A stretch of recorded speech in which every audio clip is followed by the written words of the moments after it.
and lots of fun stuff you can do with his wrists. Good afternoon, guys. Brian here, and today I want to give you my impressions on the SH Figuarts Trunks figure. Now, he came out quite a while ago, but I still wanted to take a look at him because he's still pretty cool. Spoilers. So let's start off with his packaging. Okay, so his packaging is kind of standard fare. Picture of the figure, attack poses, bio. Oh, some more text if you want to read it. Another picture, burning attack, and some warnings. So there's the box. As for what Trunks here comes with, he actually comes with two different heads, which I love. He comes with the Super Saiyan head and the non-Super Saiyan head. And he comes with 4 faces for each head in the same expression, just Super Saiyan and non-Super Saiyan. And that is like my gold standard now. And since this is one of the earlier figures I bought, you can kind of see why I'm always saying I don't have enough faces when this guy has come with 8. Granted, 4 for each style of head, but yeah. But to show you these heads, these faces I mean, he's got a smirking face, a stern face, a shouting face, and a gritting teeth face. And he's got the same faces just in Super Saiyan version, like, well, here. There's his stern face in Super Saiyan. So, just for a bit of comparison. Same exact face, just painted differently. Which I love. He also comes with a variety of hands.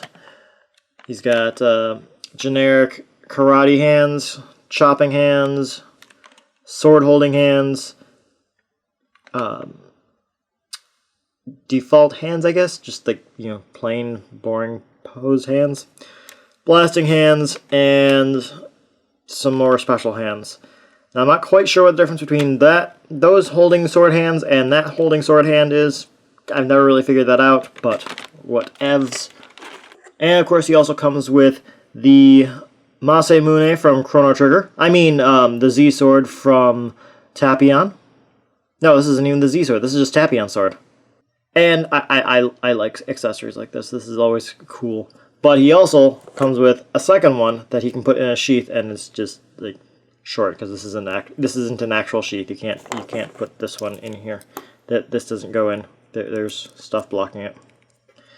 That's what the sword is for. You put that in there, and you can even have him, if you swap the hands, doing a cool I'm pulling this out of my sheath pose. But you can't get too far out because, you know, there's not actually anything there. Or you can do cool, oh god, my sword's broken poses. He also has his sheath, obviously, and, ooh, it wasn't pegged in all the way. But it can unpeg from him. It just pegs in via this peg here, going into that port there on his back, which looks painful to be honest. And then you wrap around the seatbelt and buckle up into the sheath itself. So I do like that you can remove the sheath, because then you can have like other characters holding it, or, you know, I like that. So let's go ahead and move on to his posability, because he is a standard SH Figuarts figure, so he has a lot of the standard joints. His head is on a ball joint and a swivel joint, so it can look around. His collar gets in the way a bit, but, you know, he still looks badass. I can go down plenty. It can't really go up because of the collar. He's got a ball joint and a swivel joint in his arms, as per usual for Figuarts, which is also connected to a ball joint. Well, no, that's ball joint and swivel joint in there. So basically, his arms can go forward a bit and actually around quite a bit, so you can get some good range of motion out of his shoulder. And of course, it can go, well, first off, it can go around all over the place. It can go out quite a good height, actually. And bicep swivel is cut into the jacket itself, so it works very well. Actually, I think they did probably a better job with like sleeves on this guy than they have with other type of sleeves, but I don't know. I'm not quite sure this would work as well as the like C-clipped sleeves that Goku and the other Geet figures have. I don't know. For his elbows, he has the standard double jointed elbow, which gives him good range of motion. It doesn't look too hideous. It's definitely visible, but it doesn't look too hideous. His wrist is the standard ball joint / swivel joint, so you can go all around all you want, and you can go inward and outward. And lots of fun stuff you can do with his wrists. He has 2 joints in his chest. He's got a ab crunch just underneath his boobs. And a waist. That's the word I'm looking for. Waist. So he can go forward quite a bit. He can go backwards quite a bit. And of course he can rotate. His legs are on the standard Figuarts joints, so they can go down, so they can go farther forward. But they also have a...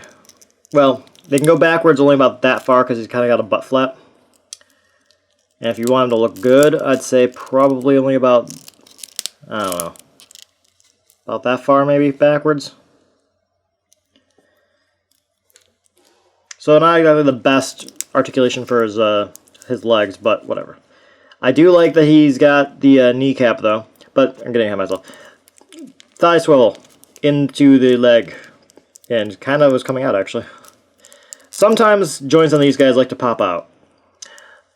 His knees, as I mentioned, have the cap and backwards, and from the back it does not look particularly good, but can get a full range of motion on the knee and looks pretty decent, you know, comparatively to like Goku or something. It looks pretty decent.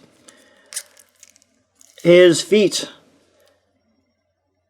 they are on a ball joint and swivel assembly as well, so you can get all kinds of motion out of them. He can tow.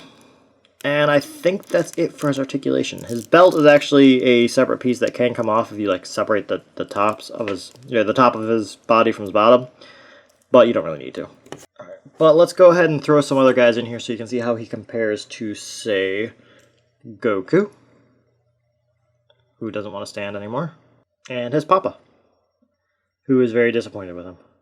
So you can see they're kind of all the right height. Trunks is just a smidge taller than Vegeta, but still shorter than Goku. And compared to his rivals, Android 18 and 17, they are all about the same height, so that looks good. Alright, so there he is with his as close to father figures like we're likely to ever get, barring any like Comic-Con exclusives or something that would give him a shorter head. Or shorter hair, I mean, for Gohan, because his hair wasn't that long in the future. But these two don't look bad together either. Training days are here. So he can do a somewhat stereotypical fighting pose as he's training with his father figure. And you can also make him about to get his ass kicked. And while he can't hold his sword in both hands, you can get a variation of his classic I'm about to destroy Frieza pose.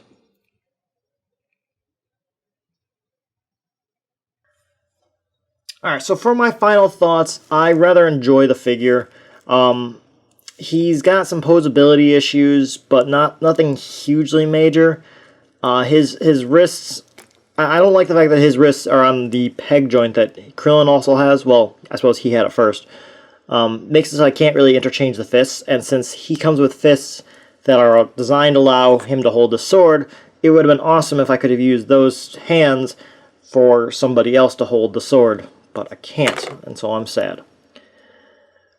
But that's kind of just a nitpick. Trunks on his own is actually really cool. I like the character a lot. The paintwork on this guy is phenomenal, as they all are, really. But I do love the shades of yellow in his hair. And the sculpt on it is just fantastic. Like, that is definitely Trunks. It looks like he just walked off the television. yeah, he was kind of one of the first ones that I got when I was realizing I was falling down the rabbit hole. Because when I was getting into these guys, I was like, I'm just going to get Goku, I'm not going to get everybody.